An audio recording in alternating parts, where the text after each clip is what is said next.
Jaz mislim, da moramo res paziti na prijatelje. Kaj je bistvo prijateljstva?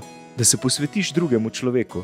To je to, kar je napisano na tem štemplu, ki ga imam tudi s sabo. Tako da zdaj imate tu destilat Boba. Sreče ne najdeš v sebi, temveč ob sebi.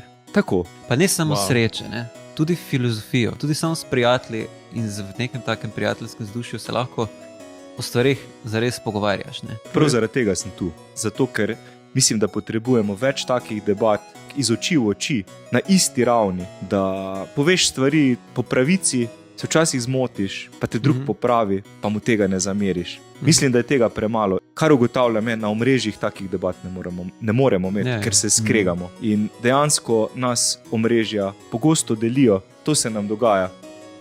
Delitev na nas in vas. In ta proces lahko poteka zelo hitro, tako da nam skupnost zato pred nosom razpada.